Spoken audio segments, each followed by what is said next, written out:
TRS కార్యనిర్వాహక అధ్యక్షుడు మాజీ మంత్రి కేటీఆర్ హైకోర్టులో లంచ్ మోషన్ పిటిషన్ దాఖలు చేశారు. ఆయన పిటిషన్ విచారణకు ఉన్నత న్యాయస్థానం అనుమతి ఇచ్చింది. ఇక ఏసీబీ విచారణకు తన న్యాయవాదిని అనుమతించాలని కోరుతూ హైకోర్టులో కేటీఆర్ పిటిషన్ దాఖలు చేశారు. గురువారం విచారణకు రావాలని ఏసీబీ నోటీసులు ఇచ్చిన నేపథ్యంలో ఆయన హైకోర్టును ఆశ్రయించారు.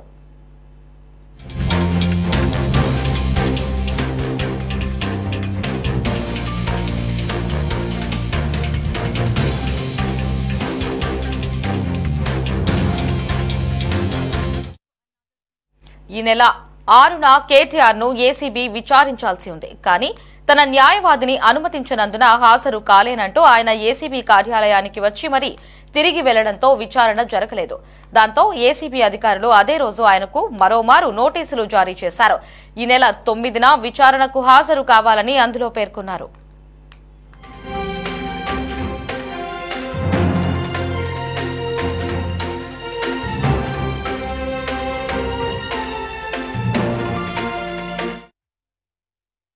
ఇక ఇదే అంశానికి సంబంధించి మరింత సమాచారం మా కరెస్పాండెంట్ రామకృష్ణ ఫోన్ లో అందిస్తారు. రామకృష్ణ, చెప్పండి, కేటీఆర్ లంచ్ మోషన్ పిటిషన్ అయితే దాఖలు చేశారు. ఇక తెలంగాణ హైకోర్టు ఈ పిటిషన్ ను విచారించడానికి అనుమతి అయితే ఇచ్చింది. ఆయనతో విచారణకు న్యాయవాదులను కూడా తీసుకువెళ్లాలి అంటూ కూడా ఆయన పిటిషన్ అయితే దాఖలు చేశారు. మరి ఆయనకు అనుకూలంగానే, కేటీఆర్ కు అనుకూలంగానే ఈ రోజు తెలంగాణ హైకోర్టు తీర్పు ఇవ్వబోతోందా?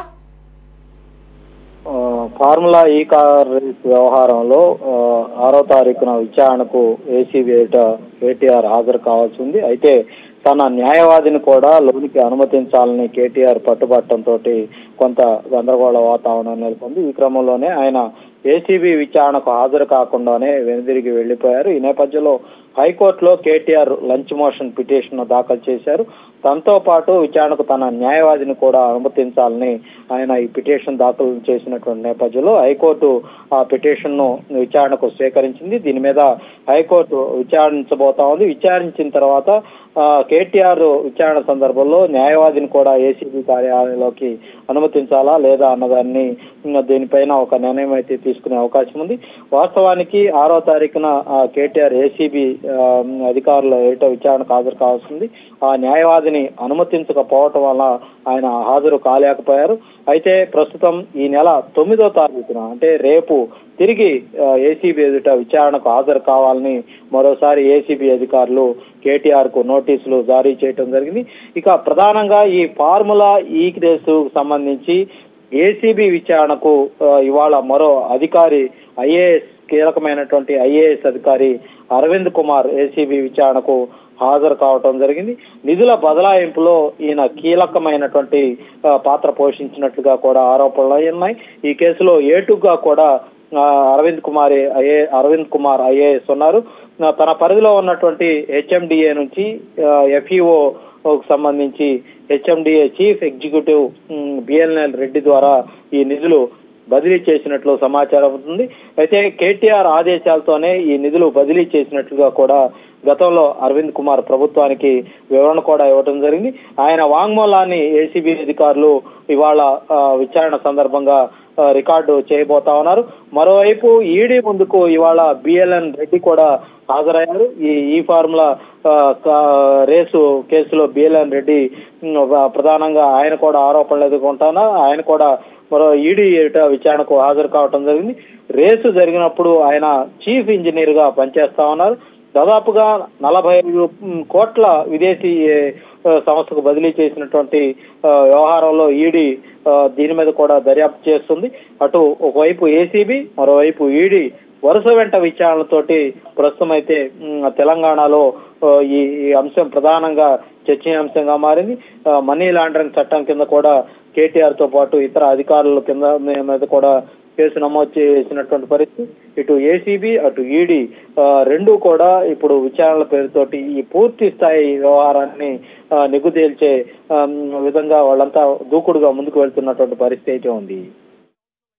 ఎస్ రామకృష్ణ, నిన్న మనం చూసినట్లయితే కేటీఆర్ తన ఎక్స్ ఖాతాగా ఒక పోస్ట్ అయితే పెట్టారు. నేను తప్పు చేయలేదు, నిజ నిజాలు బయటపడతాయంటూ కూడా ఆయన పోస్ట్ అయితే పెట్టారు తన ఎక్స్ ఖాతాలో. మరి ఎందుకు ఆయన ఇటు ఈడీ కావచ్చు ఏసీబీ విచారణకు భయపడుతున్నారు?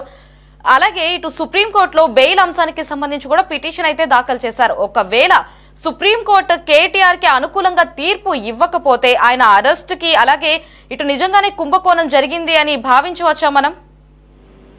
ప్రధానంగా ఈ కారు రేసు వ్యవహారంలో కేటీఆర్ ఈ కేసు నుంచి తప్పించుకునేందుకు ఇప్పటికే వివిధ రకాల ప్రయత్నాలు అయితే చేసినటువంటి పరిస్థితి అయితే ఉంది.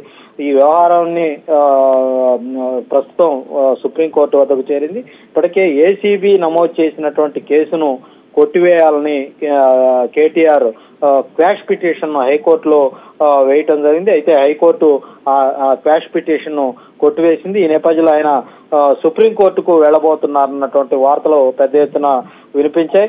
దీంతో అటు ప్రభుత్వం కూడా అప్రమత్తమైంది. కేటీఆర్ గనక ఒకవేళ సుప్రీంకోర్టుకు వెళ్లే పరిస్థితి వస్తే ముందు తమ వాదనలు కూడా వినాలని కూడా తెలంగాణ ప్రభుత్వం సుప్రీంకోర్టులో ఒక కేవియట్ పిటిషన్ ను దాఖలు చేసింది. హైకోర్టు తీర్పుపై కేటీఆర్ ఒకవేళ పిటిషన్ వేస్తే ముందు తమ వాదనలు కూడా వినాలని తెలంగాణ ప్రభుత్వం ఈ కేవియట్ ద్వారా స్పష్టం చేసింది. ఫార్ములా ఈ రేసులో అక్రమాలు చోటు చేసుకున్నాయని ఏసీబీ అధికారులు ఇప్పటికే కేసు కూడా నమోదు చేయడం జరిగింది. ఆ కేసునే కొట్టివేయాలని కేటీఆర్ హైకోర్టులో క్వాట్ పిటిషన్ దాఖలు చేశారు. ఈ పిటిషన్ ను డిస్మిస్ చేస్తూ హైకోర్టు తీర్పు వెలువరించడం, కేటీఆర్ ను అరెస్టు చేయొద్దని జారీ చేసినటువంటి ఈ మధ్యంతర ఉత్తర్వుల గడువు కూడా ముగిసింది. హైకోర్టు ఉత్తర్వులు వెలువడిన తర్వాత ఏసీబీ అధికారులు కొంత దూకుడుగా ముందుకెళ్తున్నటువంటి పరిస్థితి అయితే కనిపించింది.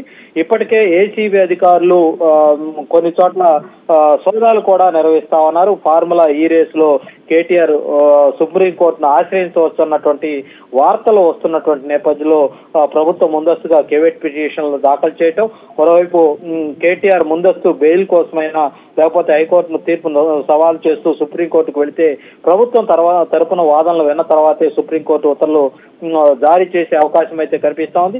ఈ నేపథ్యంలో నిన్నంతా కూడా కేటీఆర్ ఈ హైకోర్టులో తన ఏదైతే క్వాష్ పిటిషన్ కొట్టివేసిన తర్వాత తన లీగల్ టీం తోటి కేటీఆర్ భేటీ అయి ప్రధానంగా ఈ కేసుకు సంబంధించినటువంటి అనేక అంశాల మీద చర్చించారు.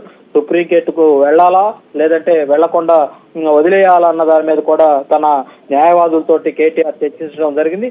ఈ సందర్భంగానే పలు వ్యాఖ్యలను కూడా తాను చేశారు. తాను ఎలాంటి తప్పు చేయలేదు, అవినీతికి పాల్పడలేదు, ఒకవేళ తప్పు చేసినట్లు నిరూపిస్తే అబిడ్స్ చౌరస్తాలో ఉరివేసుకుంటానని కూడా కేటీఆర్ వ్యాఖ్యానించినటువంటి పరిస్థితి కనిపించింది.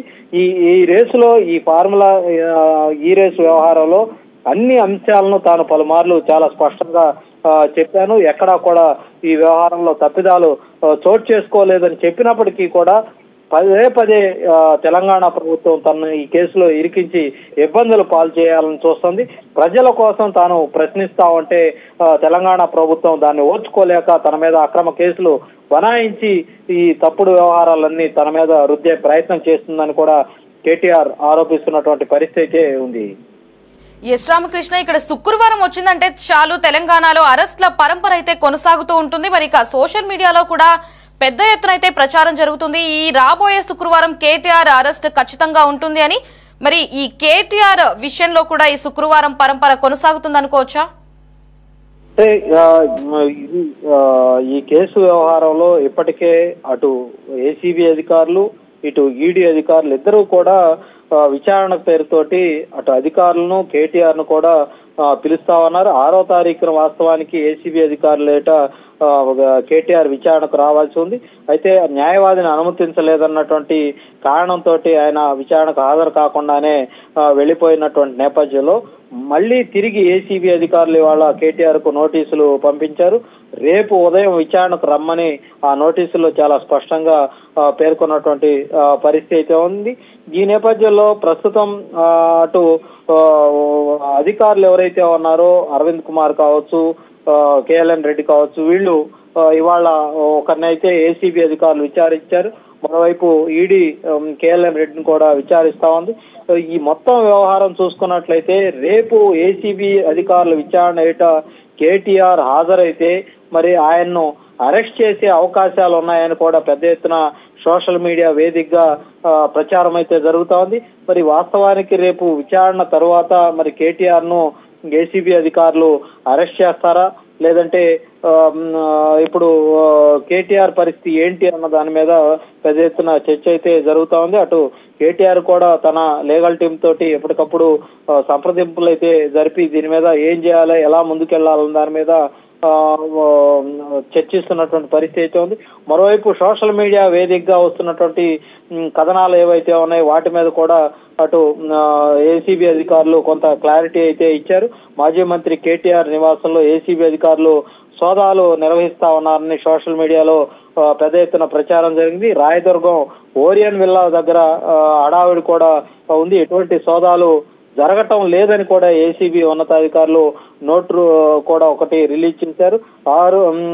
ఈ మొత్తం వ్యవహారంలో అటు ఏసీబీ కూడా కొంత దూకుడుగా వ్యవహరిస్తుంది అన్నటువంటి పరిస్థితి అయితే ఉంది. అయితే ఈ కేటీఆర్ నివాసంలో ఏదైతే తనిఖీలు ఉన్నాయో దాని మీద అయితే ఏసీబీ అధికారులు అయితే ఒక క్లారిటీ ఇచ్చినటువంటి పరిస్థితి అయితే ఉంది. ఇది మొత్తానికి right Ramakrishna, thanks for the updates.